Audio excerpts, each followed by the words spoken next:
ہر شامل جلسہ کو اس بات کو ہمیشہ سامنے رکھنا چاہیے کہ یہ نہ سمجھے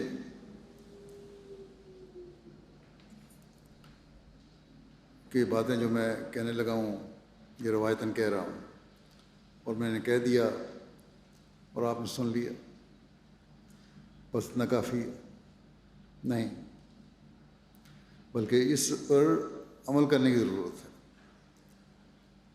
سب سے پہلی اور اہم بات تو یہ ہے کہ سب لوگ جو یہاں جلسہ میں شامل ہونے کے لیے آئے ہیں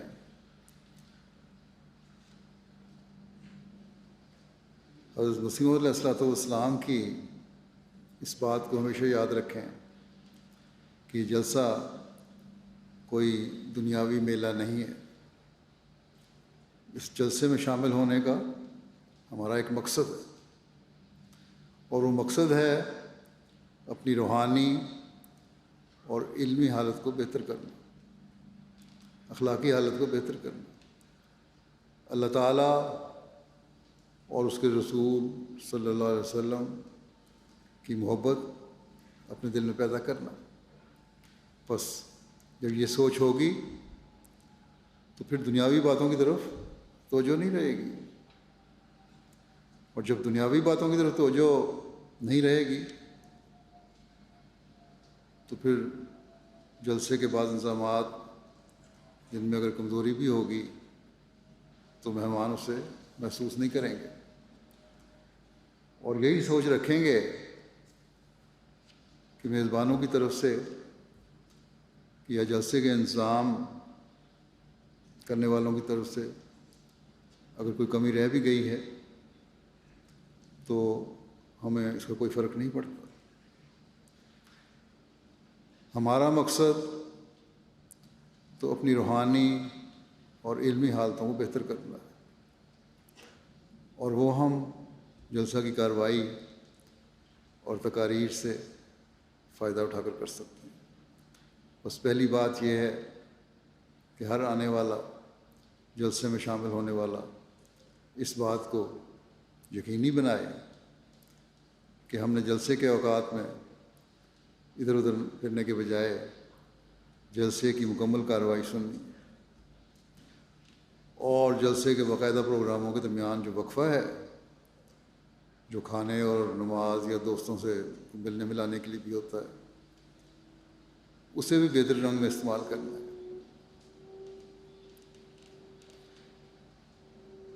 اگر اس میں بھی فارغ وقت ملتا ہے تو صرف بازار میں شاپنگ کے لیے نہ پھریں، بلکہ جماعتی کتب کے بک سٹال ہیں یہاں لگے ہوئے، ان میں جائیں شعبہ اشاعت کی طرف سے۔ اسی طرح مختلف مرکزی شعبہ جات، مثلا مخزن تصاویر ہے، ریویو آف ریلیجنز ہے، تبلیغ وغیرہ کے مارکی ہے، آرکائیو کی نمائش ہے، انہیں دیکھیں اور اپنی دینی اور تاریخی علم بھی بڑھائیں، غرض کہ ہر لحاظ سے کلیتاً دنیاوی جھمیلوں سے علیحدہ ہو کر خالصتاً دینی اور علمی بہتری کے سامان کرنے کی کوشش کریں، اور جب یہ ہوگا تو پھر آپس کی محبت اور تعلق میں بھی اضافہ ہوگا، اور انتظامیہ اور میزبانوں میں اگر انتظامات میں کمزوریاں بھی ہیں تو نظر نہیں آئیں گی۔ ایسا پیارا ماحول ہوگا جو حقیقی مومنوں کے ماحول کی تصویر کشی کرتا ہے۔ اگر یہ نہیں تو ہم جلسے میں وہ ماحول پیدا نہیں کر سکتے جو جلسے کا مقصد ہے۔ کمزوریاں اگر تلاش کرنے لگیں اور شکوے کرنے لگیں تو اتنے بڑے اور عارضی انظام میں درجنوں شکوے پیدا ہو سکتے ہیں، پرفیکشن تو نہیں آ سکتی، کمزوریاں نظر آ سکتی ہیں بہت ساری جو طبیعت میں بے چینی پیدا کرنے والی ہو۔ مثلا کھانا کھلانے کا ہی انظام ہے، اس میں عموماً تو یہی کوشش کی جاتی ہے کہ مہمانوں کو ہر ممکن سہولت کھانا کھلانے کے لیے مہیا کی جائے، سالن وغیرہ بھی تھوڑا نہ ہو، اور کھانا دینے والے معاونین میں بھی مہمانوں کی صحیح طور پر اعلیٰ اخلاق دکھاتے ہوئے خدمت کریں، لیکن بعض دفعہ اندازے میں کمی بیشی ہو جاتی ہے اور صحیح طرح کھانا مہیا نہیں ہو سکتا، تو اس پر کسی بھی قسم کا غصے کا اظہار کرنے کے بجائے خوش دلی سے کارکنوں کی معذرت قبول کر لینی چاہیے۔ حضرت مسیح علیہ الصلوۃ والسلام نے ہمارے سامنے ایسے حالات پیش آنے پر کیا نمونہ دکھایا، اس بارے میں آپ کی سیرت میں سے ایک واقعہ بیان کرتا ہوں۔ اس میں لکھا ہے کہ حضرت مسیح علیہ السلام ایک دفعہ سفر پر تھے، کام میں مصروف تھے، اس لیے آپ نے رات کا کھانا اس وقت نہیں کھایا جب کھانا سرو کیا جا رہا تھا اور دوسرے مہمانوں کو بھی کھلایا جا رہا تھا۔ کارکنوں نے رکھ دیا ہوگا اور اس بعد میں تھوڑی دیر بعد اٹھا بھی لیا ہوگا بغیر دیکھے کہ کھایا ہے کہ نہیں۔ انتظامیہ نے بھی توجہ نہیں دی اس طرف کہ آپ نے کھانا نہیں کھایا اور اپنے کام میں آپ مصروف ہیں۔ بہرحال رات گئے، آپ علیہ السلام کو جب بھوک کا احساس ہوا تو آپ نے کھانے کے بارے میں پوچھا تو سب انتظامیہ کے ہاتھ پیر پھول گئے، سب بڑے پریشان ہوئے کہ کھانا تو جتنے وہاں لوگ آئے ہوئے تھے اور کام والے تھے سب کھا چکے ہیں اور کچھ بھی نہیں بچا اب تو۔ رات دیر ہو گئی تھی، بازار بھی بند تھے، کسی ہوٹل سے بھی منگوا لیا جاتا وہ بھی نہیں ہو سکتا تھا۔ بہرحال کسی طرح حضور علیہ السلام کو یہ علم ہوا کہ کھانا ختم ہو چکا ہے اور انتظام کرنے والے پریشان ہیں کہ کھانا فوری طور پر جلدی جلدی پکانے کا انتظام ہو۔ آپ علیہ السلام نے اس پر فرمایا پریشان ہونے کی ضرورت نہیں ہے، دیکھو دسترخوان پہ کچھ بچے ہوئے ٹکڑے ہوں گے روٹی کے، وہی لے آؤ۔ چنانچہ آپ نے ان ٹکڑوں میں سے ہی تھوڑا سا کھا لیا اور انتظام کرنے والوں کی تسلی کروائی۔ روایت کرنے والے کہتے ہیں کہ حضور علیہ السلام اگر اس وقت کھانا پکانے کا حکم دیتے تو ہمارے لیے یہ باعث عزت ہوتا اور ہم اس بات پر فخر محسوس کرتے کہ خدمت کا موقع ملا ہے اور اس میں برکت تھی، لیکن آپ نے ہماری تکلیف کا احساس کرتے ہوئے روک دیا کہ کوئی ضرورت نہیں۔ بس یہ وہ نمونہ ہے جو ہمیں اپنے سامنے رکھنا چاہیے۔ اگر مقررہ وقت پر کھانے کے لیے نہیں پہنچے پھر تو نخرہ بھی کوئی نہیں ہونا چاہیے، جو ملے اسے کھا لینا چاہیے۔ بعض دفعہ سالن ختم ہو جاتا ہے، فوری طور پر دال پکا لی جاتی ہے کیونکہ وہ آسانی سے اور جلدی پک جاتی ہے تاکہ مہمان کو بھوکا نہ رہے، تو مہمان کو بھی خوش دلی سے اسے کھا لینا چاہیے۔ اسی طرح یہ سبق بھی آپ نے دیا کہ روٹی ضائع نہیں کرنی چاہیے۔ آپ کو پتہ تھا کہ لوگ روٹی کے ٹکڑے چھوڑ جاتے ہیں، اس لیے آپ نے فرمایا کہ وہی لے آؤ، میں کھا لوں گا۔ بس یہاں بھی میں مہمانوں سے کہوں گا کہ روٹی پکانے والوں کی تو پوری کوشش ہوتی ہے کہ روٹی اچھی پکے، لیکن بعض دفعہ شاید کہیں کچی رہ جائے یا جل جائے تو انتہائی صورت میں اسے چھوڑا جا سکتا ہے، لیکن عام طور پہ نہیں۔ اگر کوئی تھوڑی بہت کمی بیشی رہ گئی ہو تو پھر روٹی ضائع نہیں کرنی چاہیے۔ روٹی پلانٹ یہاں چلتا ہے، بڑا وقت لگا کے بڑی محنت سے کارکن کام کر رہے ہیں اور ہر سال کوئی نہ کوئی نئی امپروومنٹ بھی کرتے ہیں بہتری کے لیے۔ یہ بات مہمانوں کو یاد رکھنی چاہیے کہ یہ کھانا پکانے والے اور روٹی پکانے والے کوئی اس پیشے سے منسلک لوگ نہیں ہیں، بلکہ والنٹیئرز ہیں اور مختلف شعبہ ہے زندگی سے منسلک ہیں۔ اس لیے جس خلوص اور جذبے سے وہ خدمت کر رہے ہیں اس کو ہمیشہ سراہیں۔ اعلیٰ اخلاق کا مظاہرہ کرنا، خوش اخلاقی دکھانا، ایک دوسرے سے مسکرا کر ملنا، دوسرے کے لیے قربانی کا جذبہ رکھنا صرف کارکنوں کا ہی کام نہیں ہے، بلکہ مہمانوں کو بھی خاص طور پر اس بات کا خیال رکھنا چاہیے۔ اگر اخلاق نہیں تو کچھ بھی نہیں۔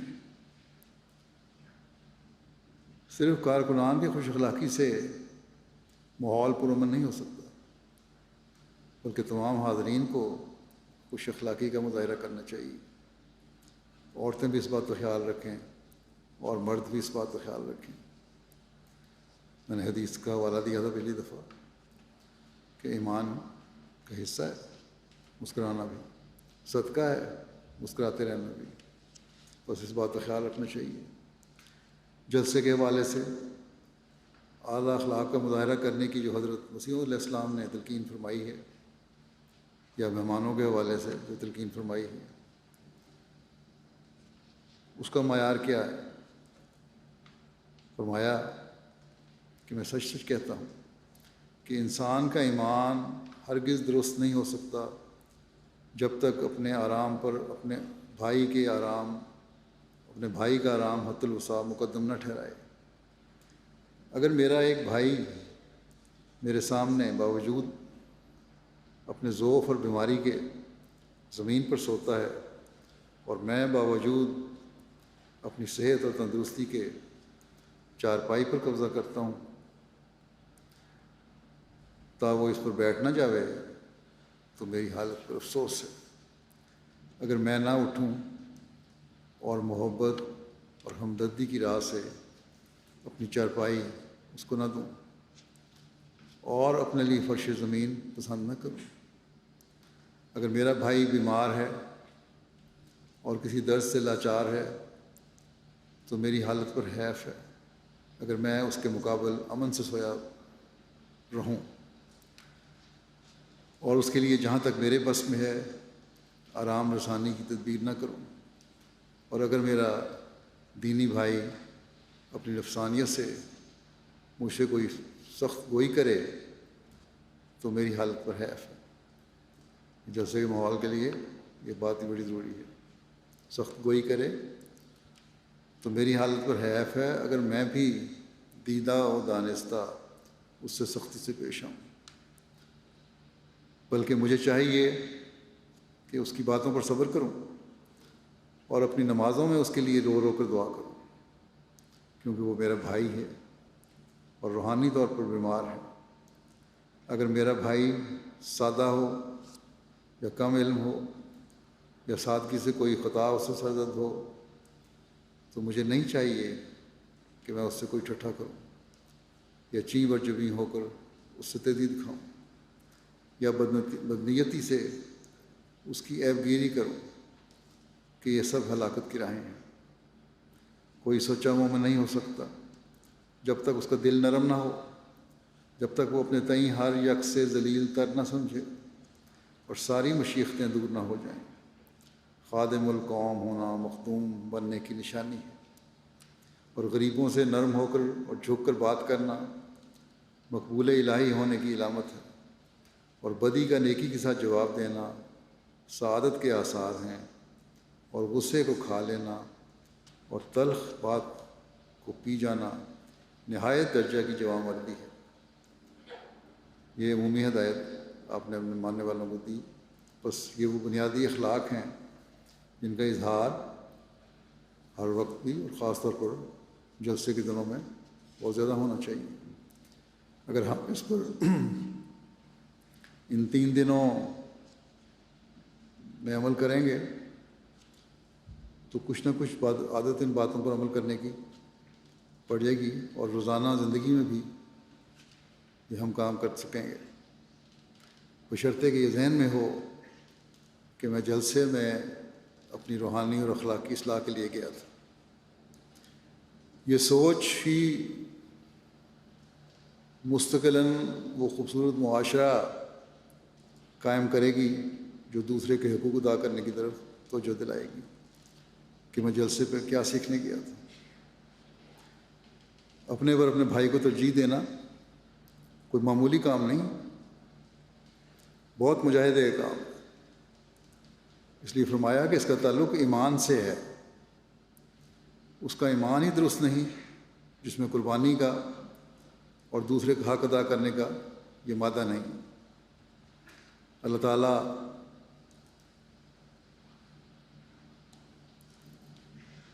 بڑے انعاموں کا مستحق معمولی باتوں پر نہیں بنا دیتا، بلکہ اسے بھی بے انتہا نوازتا ہے، اسے ہی نوازتا ہے، بے انتہا نوازتا ہے جو مجاہدے میں بڑا ہوا ہو۔ حقوق العباد کا ادا کرنا بہت مشکل کام ہے۔ اس لیے حضرت مسیح علیہ السلام ایک جگہ فرماتے ہیں کہ حقوق اللہ تو بعض دفعہ ادا ہو جاتے ہیں، لیکن حقوق العباد کی ادائیگی بہت مشکل کام ہے۔ بس ہر ایک کو اس سوچ کو اپنے سامنے رکھنا چاہیے کہ ہم نے اپنے پر اپنے بھائی کو ترجیح دینی ہے۔ اگر یہ سوچ ہم میں سے ہر ایک میں پیدا ہو جائے اور اس سوچ کے ساتھ پیدا ہو جائے کہ میں نے دوسرے کا حق بھی اللہ تعالیٰ کی رضا کو حاصل کرنے کے لیے ادا کرنا ہے، تو ایسا معاشرہ پھر پیار اور محبت کا معاشرہ بن جاتا ہے۔ صرف جلسے کے 3 دن ہی اس پیار و محبت کے اظہار کے لیے نہیں ہوتے، بلکہ پوری زندگی پیار و محبت کا نمونہ بن جاتی ہے۔ کیسی کیسی خوبصورت نسائیں آپ نے اس پاک معاشرے کے قیام کے لیے فرمائیں۔ فرمایا کہ کوئی سخت الفاظ میں بولے اور میرا رویہ بھی ویسا ہی ہو تو مجھ پر افسوس ہے۔ چاہیے تو یہ کہ بجائے اس کے کہ میں اسے سختی سے پیش آؤں، میں اس کے لیے دعا کروں۔ یہ وہ معاشرہ ہے جو اسلام قائم کرنا چاہتا ہے، اور یہ وہ معاشرہ ہے جسے حضرت مسیح موعود علیہ السلام اپنے مریدوں میں دیکھنا چاہتے ہیں۔ یہ کتنی خوبصورت بات آپ نے بیان فرمائی کہ جس میں بعض برائیاں ہیں تو روحانی طور پر بیمار ہیں، میرا فرض ہے کہ اس کا علاج کروں یا کرواؤں۔ اب یہ بات صرف دوسرے کی اصلاح کے لیے نہیں ہے، بلکہ اپنی اصلاح کے لیے بھی ہے، بلکہ دوسرے سے بڑھ کر اپنی اصلاح کے لیے ہے کہ دوسری کی روحانی بیماری کا علاج اسی وقت ہو سکتا ہے جب خود انسان اس بیماری سے پاک ہو۔ بس ان بیماریوں سے بچنے کے لیے دوسروں کے عیب نکالنے سے بچنا ہوگا، اپنے دل کو دوسروں کے لیے نرم کرنا ہوگا، ہر قسم کا تکبر اپنے اندر سے نکالنا ہوگا۔ بس اس پر میزبانوں کو بھی غور کرنا چاہیے اور شاملین جلسہ کو بھی بہت غور کرنا چاہیے۔ اگر ایک دوسرے کی غلطیوں کو نظر انداز کرنے اور سلامتی اور ہمدردی کی فضا پیدا کرنے کی کوشش کریں گے تو یہ 3 دن اس مقصد کو حاصل کرنے والے بن جائیں گے جس کے لیے ہم یہاں جمع ہوئے ہیں۔ بعض دفعہ معمولی باتوں پر بھی رنجشیں پیدا ہو جاتی ہیں اور ایسا ماحول بن جاتا ہے کہ ایک دوسرے کو برا بھلا کہنے لگتے ہیں، بلکہ ہاتھا پائی تک نوبت آ جاتی ہے۔ اگر یہ ماحول پیدا کرنا ہے اور جذبات پر کنٹرول نہیں رکھنا تو بہتر ہے کہ جلسہ پر نہ آئے انسان، اور اسی طرح ڈیوٹی والے اگر کنٹرول نہیں کر سکتے تو وہ ڈیوٹی نہ دیں۔ ٹریفک کے معاملے میں خاص طور پر شکایات آتی ہیں، پارکنگ کی محدود جگہیں ہیں، کاروں کی تعداد کے لحاظ سے پارکنگ دی جاتی ہے، اس دفعہ شاید زیادہ کاریں ہوں تنگی بھی ہو. جب دوسری جگہ بھیجا جائے تو تعاون کرتے ہوئے ہر مہمان کو چلے جانا چاہیے. عموماً تو اللہ تعالیٰ کے فضل سے لوگ تعاون کرتے ہیں. یہ ایسی تربیت ہے اللہ تعالیٰ کے فضل سے جماعت کے افراد کی. لیکن بعض طبیعت ایسی طبیعت کے ہوتے ہیں، وسیلی طبیعت کے ہوتے ہیں، یا سمجھتے ہیں کہ دوسری جگہ جانے سے ہمارا پروگرام ضائع ہو جائے گا کیونکہ جلسہ گاہ پہنچنے میں دیر ہو جائے گی. تو ایسے لوگوں کو بہرحال خیال رکھنا چاہیے، انتظامیہ کی مجبوریوں کو بھی دیکھنا چاہیے. پھر وقت سے پہلے آیا کریں اگر اتنا ہی پابندی ہے جلسے کی.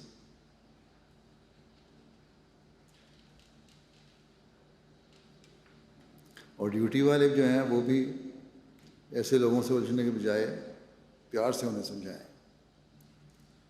اللہ تعالیٰ کرے کہ آپس کے سخت رویوں کی ایک مثال بھی ہمارے سامنے نہ آئے. اللہ تعالیٰ مہمانوں کو بھی توفیق دے کہ وہ کسی بھی شعبے کے کارکن کو کسی بھی قسم کے ابتلا میں نہ ڈالیں، اور کارکنان کے حوصلے کو بھی اللہ تعالیٰ بڑھائے.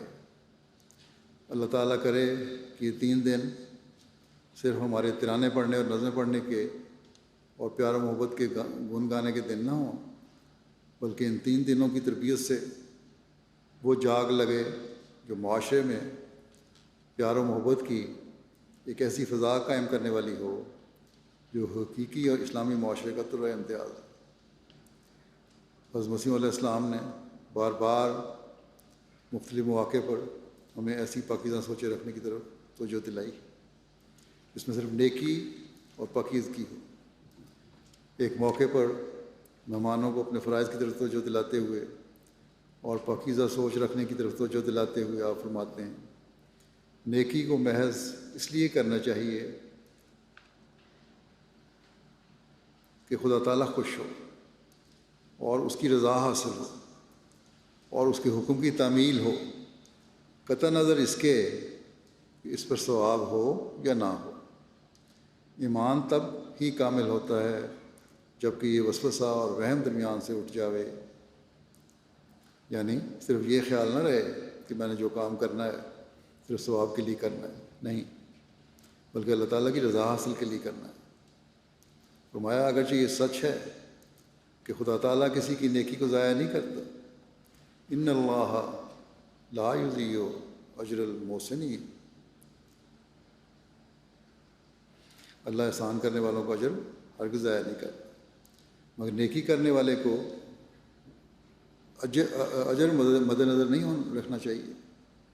دیکھو اگر کوئی مہمان یہاں محض اس لیے آتا ہے کہ وہاں آرام ملے گا، ٹھنڈے شربت ملیں گے یا تکلف کے کھانے ملیں گے، تو وہ گویا ان اشیاء کے لیے آتا ہے، حالانکہ خود میزبان کا فرض ہوتا ہے کہ وہ حت المقدور ان کی مہمان نوازی میں کوئی کمی نہ کرے اور اس کو آرام پہنچاوے، اور وہ پہنچاتا ہے.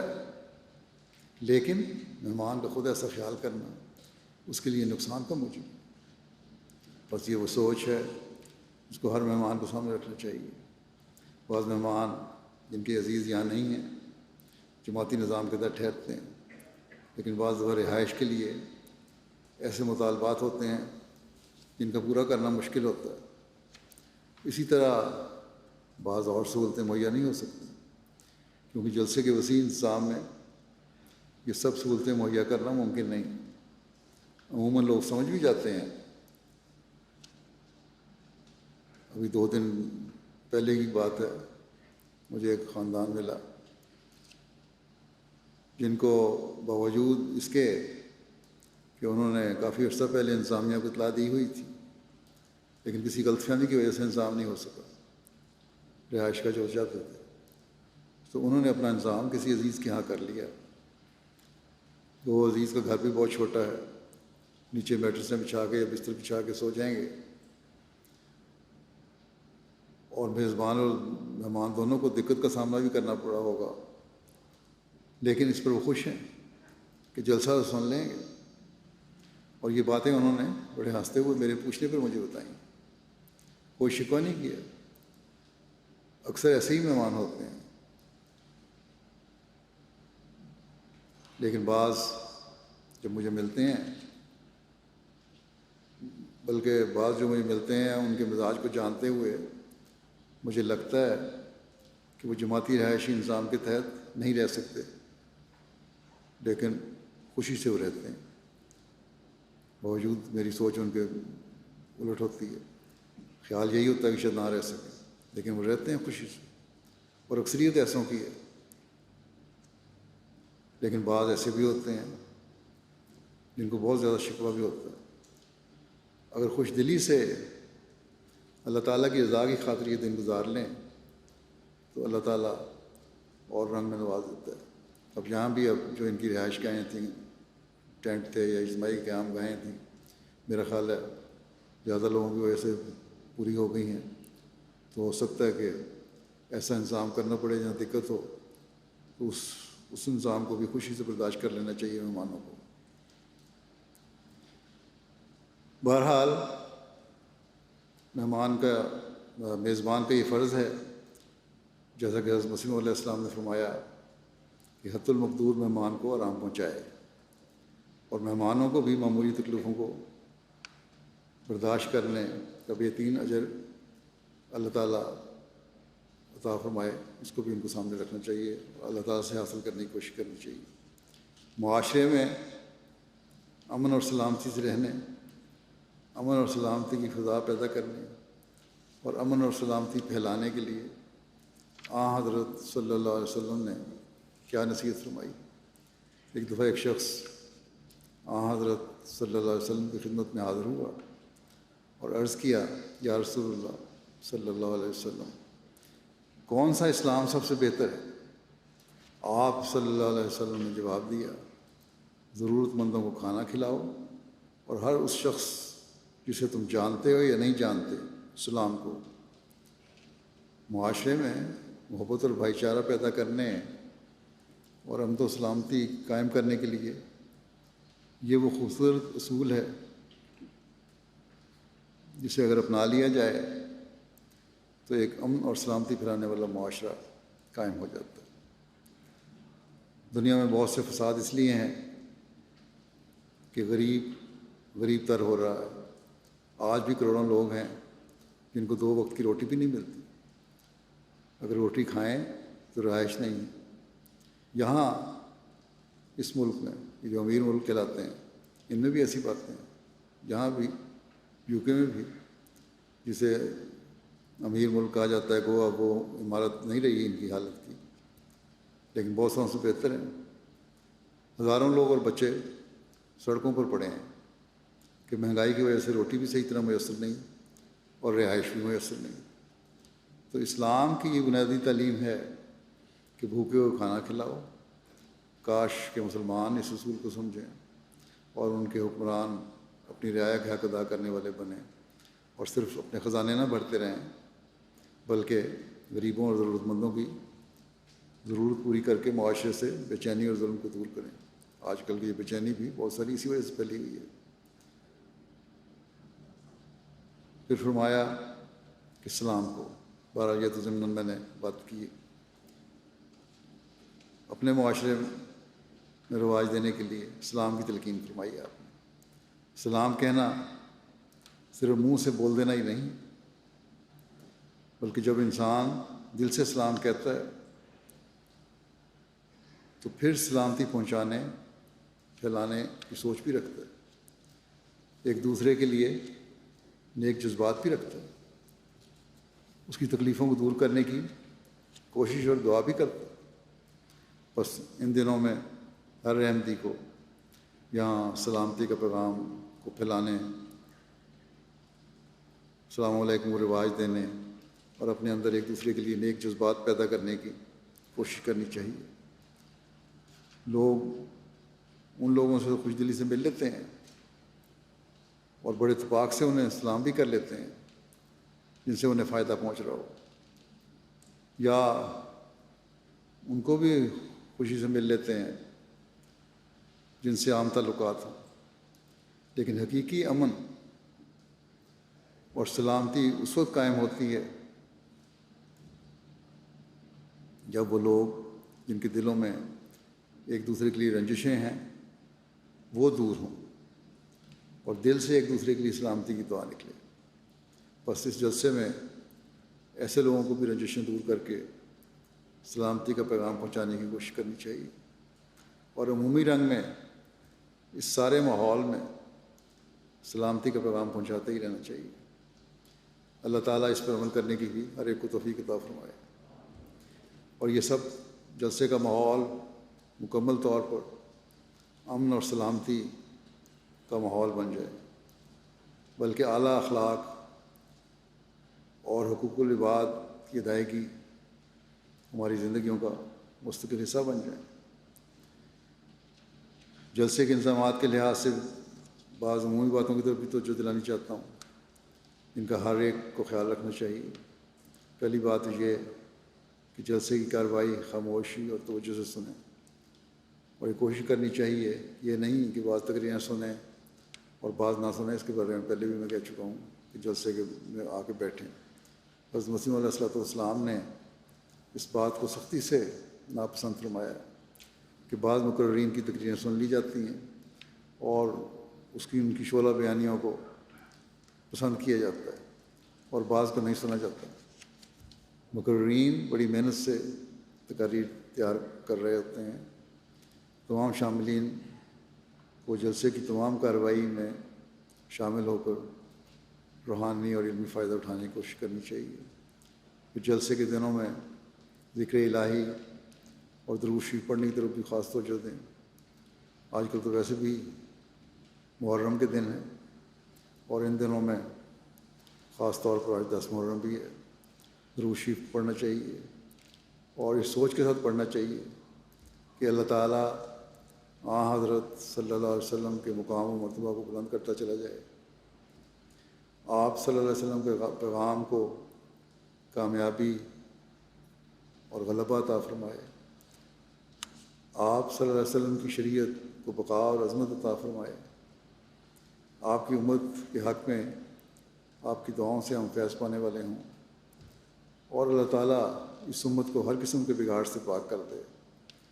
آج اللہ تعالیٰ اور اس کے رسول کے نام پر کیا کچھ مسلمان نہیں کر رہے، اسلام کو بدنام کیا ہوا ہے انہوں نے۔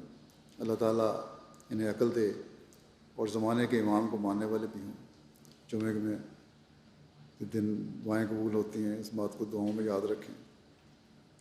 اللہ تعالیٰ اور اس کے رسول کا نام لے کر ہی ان نام نہاد مسلمانوں نے آپ صلی اللہ علیہ وسلم کی روحانی اور جسمانی آل پر ظلم کیا تھا آج کے دن۔ اب یہی ظلم آپ صلی اللہ علیہ وسلم کی روحانی آل اور مسیح موعود علیہ السلام اور ان کی جماعت پر یہ لوگ کر رہے ہیں۔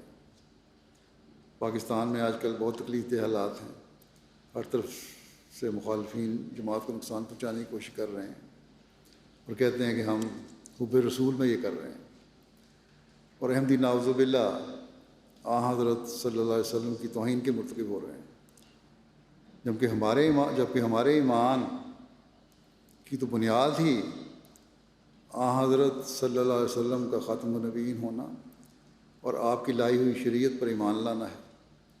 اصل میں تو ہم وہ لوگ ہیں جنہوں نے حضرت صلی اللہ علیہ وسلم کے حکم پر لبیک کہتے ہوئے آنے والے مسیح موعود اور مہدی موعود کو ماننا ہے۔ حضرت مسیح علیہ السلام کا عشق رسول کس معیار پر تھا، اور اس وجہ سے اللہ تعالیٰ نے آپ کو کس طرح نوازا، اس بارے میں آپ فرماتے ہیں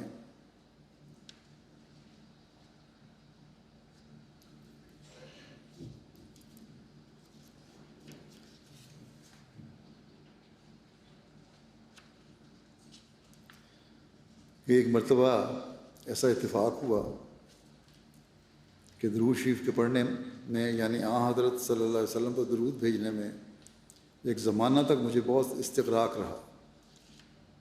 میرا یقین تھا کہ خدا تعالیٰ کی راہیں نہایت دقیق راہیں ہیں، وہ بجز وسیلہ نبی کریم صلی اللہ علیہ وسلم کے نہیں مل سکتی، جیسا کہ خدا بھی فرماتا ہے وابتغوا الیہ الوسیلہ۔ تب ایک مدت کے بعد کشفی حالت میں نے دیکھا کہ 2 سکے یعنی ماشکی آئے، پانی لے کے آنے والے، اور ایک اندرونی راستے سے اور ایک بیرونی راستے سے میرے گھر میں داخل ہوئے، اور ان کے کاندھوں پر نور کی مشکیں پانی نہیں بلکہ نور کی مشقیں لیے ہوئے ہیں، اور کہتے ہیں ھذا بما صلیت علی محمد صلی اللہ علیہ وسلم، یعنی یہ سب انعام نور کا اس لیے ہے کہ تم محمد رسول اللہ صلی اللہ علیہ وسلم پر درود بھیج رہے ہو. تو یہ آپ کے عشق کی حالت تھی، اور اس طرح اللہ تعالیٰ نے آپ کو نوازا تھا. بس آپ نے بے شمار جگہ اس بات کا اظہار فرمایا ہے کہ میں نے جو کچھ پایا حضرت صلی اللہ علیہ وسلم کے وسیلے سے اور آپ پر درود بھیجنے سے اور آپ کے عشق میں فنا ہونے سے پایا. بس مجھے تم کس طرح حضرت محمد رسول اللہ صلی اللہ علیہ وسلم سے جدا سمجھتے ہو. بہرحال ان دنوں میں ذکر الہی کے ساتھ خاص طور پر درود کی طرف بھی بہت توجہ رکھیں. اللہ تعالیٰ جلد تر ان برکات کا تمام دنیا میں پھیلا دے جن کا وعدہ اللہ تعالیٰ نے حضرت صلی اللہ علیہ وسلم سے فرمایا ہے.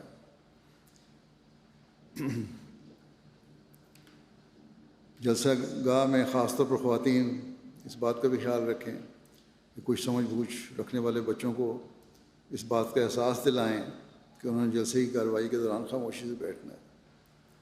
بچپن کی تربیت ہی ذہنوں میں راسخ ہوتی ہے. جو عورتیں بچوں کی مارکیں بیٹھتی ہیں وہ بھی کوشش کریں کہ کم بولیں اور کارروائی سننے کی طرف توجہ دیں. یہ بھی شکایت آتی ہے کہ بچے کم شور مچاتے ہیں، عورتیں آپس میں ان کے بہانے سے زیادہ باتیں کر رہی ہوتی ہیں. تو اس طرح توجہ رکھنی چاہیے. اسی طرح سیکیورٹی کے لحاظ سے بھی مردانہ اور زنانہ جلسہ گاہ میں ہر شامل ہونے والے کو اپنے ماحول پر نظر رکھنی چاہیے. یہ بہت بڑا سیکیورٹی کا ذریعہ ہے. اور اسی طرح جو ہدایات آپ کے پروگرام میں لکھی گئی ہیں انہیں بھی غور سے پڑھیں اور ان پر عمل کریں. اللہ تعالیٰ سب کو جلسے سے آسن رنگ میں فائدہ اٹھانے کی توفیق عطا فرمائے، ہر شر سے بچائے اور اپنی رحمتوں اور فضلوں کی بارش ہم پر نازل فرماتا رہے. اولاد کو بھی اپنی اطاعت سکھائیں گے، عہد وفا کیا